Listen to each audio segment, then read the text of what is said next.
ये जो जिनीवा में मीटिंग हुई है, अब देखें ना, जिनीवा में मीटिंग होगी, यानी भी रात को भी पहुंच जाएंगे अब्बास अरगची और वहां पे 4 जो E3 ममालिक के वज़ीर ख़ारिजा से मुलाकात होगी। सवाल ये कि उनके पास अथॉरिटी कितनी है। वो अगर मिसाल के तौर पे अब्बास अरगची ने पहली बात तो ये की कि स्टीव वित्कॉफ या जेडी वेंस को वहां नहीं होना चाहिए। स्टीव वित्कॉफ के बारे में खबर ये आ रही है कि वो मुस्तकिल राब्ते में रहे। इस पूरे अरसे में ये तलखियां भी रहीं, जंग भी छिड़ गई, हमले भी होते रहे, लेकिन स्टीव वित्कॉफ और अब्बास अरगची की फोन पे बातचीत होती रही, ये क्लेम कर रहा है मीडिया। अब्बास अरगची की तरफ से इसकी तरदीद नहीं हुई। लेकिन जो ईरान की तरफ से हमले हैं वो भरपूर जारी हैं और इसराइल का दिफाई निज़ाम जो है वो तकरीबन कोलैप्स हो गया है। जो ताज़ा तरीन उन्होंने वहां पे कल रात को जिस बिल्डिंग को उड़ा दी है, उन्होंने माइक्रोसॉफ्ट के ऑफिस को उड़ा दिया। माइक्रोसॉफ्ट का जो हेडक्वार्टर था वहां पे, और उनका जो टेक्निकल हब्स हैं और टेक्निकल जो मल्टी नेशनल तो नहीं कहूंगा, जाइंट्स हैं जो टेक के, उनको वो वहां पे उड़ाया जा रहा है। तो अब माइक्रोसॉफ्ट के हेडक्वार्टर को उन्होंने रात को उड़ा दिया। बहुत तेजी के साथ जो है वो अमेरिकन और बाकी मुल्कों की शहरी जो है वो इसराइल छोड़ रहे हैं, और वो एयरपोर्ट्स के ऊपर चूंकि फ्लाइट्स बंद हैं, एयर स्पेस बंद है, इसलिए जहाज भी कम मिल रहे हैं, लेकिन जो भी जहाज मिल रहा है वो इसराइल छोड़ रहे हैं, और इसराइल छोड़ के वो दूसरे मुल्कों का रास्ता अख्तियार कर रहे हैं। लेकिन दूसरे मुल्क भी अपने उनको आने नहीं दे रहे, क्योंकि उनको पता ही आएंगे तो यहाँ पे मुजाहिरीन के खिलाफ शुरू हो जाएंगे। सिक्योर कौन करेगा, एक मुसीबत है। तो इसलिए इसराइल में जो है, और उनका सिस्टम, ये जब बात कर दी अमेरिका ने और इसराइल ने बात कर दी कि हमें मुकम्मल तौर पर जो ईरान का जो एयर स्पेस है उस पर हमने कंट्रोल कर लिया है, तो कंट्रोल कर लिए भाई, तो वो रोज शाम को वो अटैक कैसे करते हैं फिर ईरान के लोग, अगर आपने उनकी सारी जो ये एयर स्पेस है काबू कर लिया। इसका मतलब कुछ भी नहीं हो पाया। और साथ ही वो जो है वो भी गायब हो गए, रजा पहलवी, क्योंकि 100 दिन का मुझे टाइम मिलेगा तो मैं लोगों को जमा करूंगा, तो ये करूंगा, दाल फैन हो जाओ यहां से। अब ये मसला है कि ये कहां से इस गंभीर मामले को कैसे इसको हल किया जाए।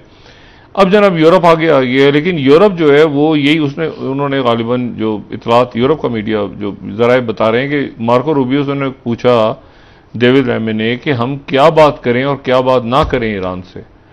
उन्होंने कहा भाई आप बात कर लें, फिलहाल यही है उनका मिजाज ट्रंप साहब का, कल कुछ और हो जाए। तो अभी आप देखें वो सेक्रेटरी डिफेंस के साथ क्या हुआ है, वो तुलसी गैबर्ट के साथ क्या हुआ है। तो मैं तो सिर्फ अभी हूं, और मेरे ज़ाहिर 2 हेड्स हैं, मैं एनएस से भी हूं, मैं ये भी हूं, लेकिन कहां तक मैं जा सकता हूं, मतलब आप अपने तौर पे इसको हल करें।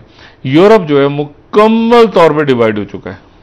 यानी आज जो है ना 3 वज़ीर ख़ारिजा हैं, और ईयू की जो टॉप डिप्लोमेट है वो भी हैं, जो कैजा कलास हैं वो भी जो है वो भी मौजूद हैं आज के इस इजलास में, वो भी बैठेंगी। ईयू की नुमाइंदगी भी होगी और 3 मुल्कों की नुमाइंदगी भी होगी।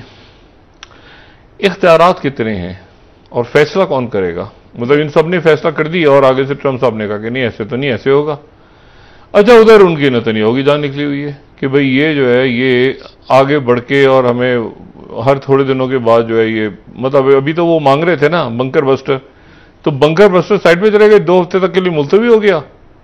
2 हफ्ते, और वो 2 हफ्ते कम भी हो सकते हैं, ज्यादा भी हो सकते हैं, लेकिन 2 हफ्ते वो 60 दिन पे रुके थे ना, 60 दिन दिए थे मैंने, तब 2 हफ्ते के अंदर ही जो भी कुछ करना है वो कुछ सोचेंगे 2 हफ्ते में। उसकी और बहुत सारी वजूहत हैं।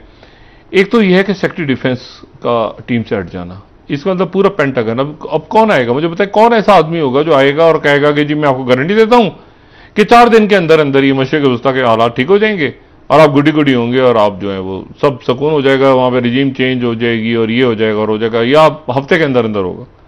मतलब ये फॉर एवर वर्ड्स में कौन गारंटी देगा आके। तो ये पेंटागन में मेरा ख्याल है कि इन्हीं को नाराजगी खत्म करके बैठे एग्जिट जो बात कर रहे हैं, या जो तुलसी गैबर्ट बात कर रही है, उसे सुननी चाहिए प्रेसिडेंट ट्रंप को कि भाई क्या हालात हैं ग्राउंड पे, क्या रियलिटीज है, उसको सुने।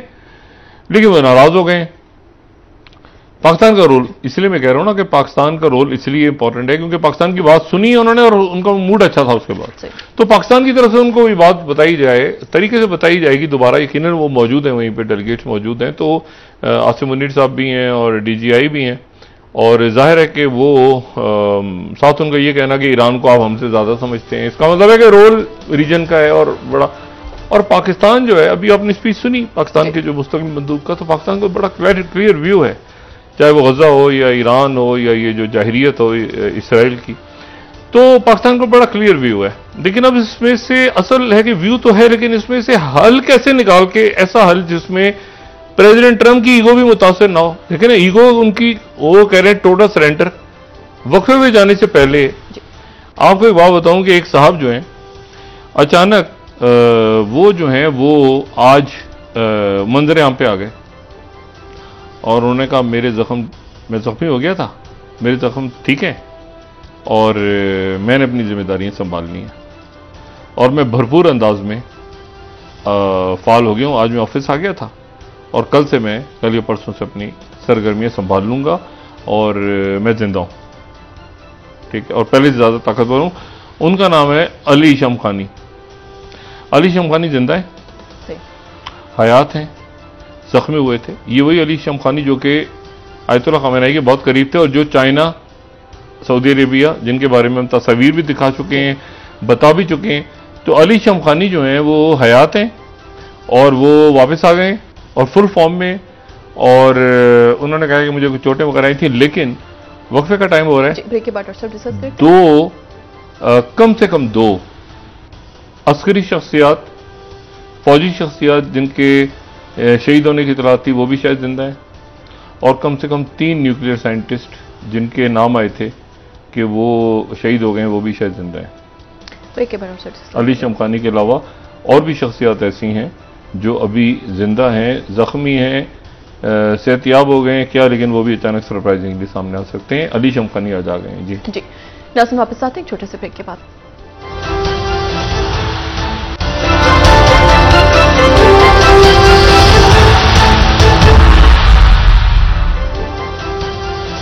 वेलकम बैक नाज़रीन। डॉक्टर साहब, आप ये कह रहे थे कि अली शमखानी जिंदा है, हो सकता है कि मजीद शख्सियात भी सामने आ जाएं जल्द। जिंदा हैं जी, वो उनके बारे में ये है कि वो हयात हैं जी, वो पब्लिक में आ गए और वो जो हैं वो बहुत जल्द हो सकता है, ये कहा जा रहा है ईरान के ज़राए की तरफ से कि मजीद और शख्सियात भी जख्मी हैं, लेकिन वो मंजर आम पे आ सकते हैं, उनकी शहादत नहीं हुई। लेकिन आज जो मुलाकात अभी हो रही है रात को, इस मुलाकात के बाद जो है वो यहाँ से जो अरब रहनुमा साथ हैं, लेकिन उनके नाम जाहिर अभी नहीं हुए, वो भी साथ हैं अब्बास अरक्की के, तो वो वहां से फ्लाई कर जाएंगे और सीधा वो टर्की पहुंच जाएंगे, जहां पे इसहाक डार साहब पहुंच गए हैं और जहां पे कल OIC का इजलास हो रहा है, वज़ारा खारजा का, और जहां पे करारदाद, ये करारदादों की इंपॉर्टेंस इसलिए है कि ये जाहिर होता है कि तमाम दुनिया की तरफ खड़ी है। तो देखना यह है कि ये जो आज की मीटिंग है रात की, उसके बाद भी कोई अलामिया जारी होता है कि या अलामिया के बगैर वो मीटिंग खत्म हो जाती है और बस वो, क्योंकि उनके पास क्या इख्तियार है इस बात का कि E3 और साथ उसके EU, क्योंकि EU के अंदर स्प्लिट है बहुत बड़ा। जो EU है, EU की जो टॉप डिप्लोमेट शरीक हो रही हैं इसमें, काजा खलास, तो वो उनके पास कंप्लीट अथॉरिटी, स्पेन उनको नहीं मानता, कई मुल्क अलग राहों पे चल रहे हैं कि भाई ये हमें, कोई रशिया के साथ है, कोई यूक्रेन के, ये सब EU के अंदर फटा पड़ा हुआ है ना, EU में और नेटो में। लेकिन बहरहाल वो मौजूद है और सफारती कोशिश कर रही हैं। वहां से ये डेलीगेशन तो नहीं, ये जो अब्बास अरक्ची जो ईरान के वज़ीर ख़ारिजा फ्लाई कर जाएंगे टर्की, और टर्की में कल OIC का इजलास होगा और वहां पर OIC के इजलास में करारदाद मंजूर होगी। एक बहुत बड़ी डेवलपमेंट हुई है जिसके बारे में आज से 2 रोज पहले मैंने ये बात कही थी और बड़े वाज़े अंदाज में कही थी कि ये जो तासुर किसी ने दिया है आयतुल्लाह सिस्तानी के बारे में या आयतुल्लाह खामेनेई के बारे में कि ये जो वलायत फ़की के मामले पे बात चलती है, ये बात मैं ज़ाती तजर्बे की बुनियाद पर बात कह रहा हूँ। मुख्तलिफ उलमाए दीन इस पर बात करते हैं, कोई उस वलायत फ़की की हमायत करते हैं, कोई उससे इत्तेफाक नहीं करते, लेकिन ये इल्मी और फिक्री बहस है। और आप अगर दोनों, और मैंने चूंकि दोनों तरफ के उलमा से बात सुनी हुई है, सिस्तानी साहब से भी बहुत मुलाकातें रही हैं, मैंने कुम के अंदर भी मैं मिला हूं, तो ये बड़ी इल्मी और फिक्री बहस है। इसके ऊपर ये ऐसी बहस नहीं है जिसके ऊपर जो है वो आप कहेंगे जी वो जो है वो कोई 2 मसाले बन गए हैं या 2 अलग अलग, नहीं, ये इल्मी बहस है। असना अशरी के अंदर इल्मी बहस है। तो आज जो है बड़ा एक गैर मुतवक्को तौर पे एक अनाउंसमेंट हुई है नजफ से, और नजफ से आयतुल्लाह सिस्तानी जो हैं उन्होंने ये बात की है कि आयतुल्लाह खामेनी को अगर ईरान में कोई उनके खिलाफ कोई बात हुई तो उसके नतीजे में बहुत कुछ होगा। अच्छा, ये मैं यहां कोट कर रहा हूं, और जो मुक्तदा सदर हैं जी, उन्होंने तमाम इराक में मुजाहिरों की और एहतजाज की कॉल दे दी है। ये उन लोगों के लिए मैसेज है जो ये समझते हैं कि शायद शिया सुन्नियों के अंदर झगड़े, फिर वो जो शिया हैं हजरात हैं उनके अंदर आपस में इख्तलाफात, वो थिंक टैंक्स माफिया जो दौलत और माफिया वो इख्तलाफात पैदा करके, तो वो ये मैं शर्कुल औसत कोट कर रहा हूं जो सऊदी अरब का अखबार है। 23 Sistani warns against targeting Khamenei.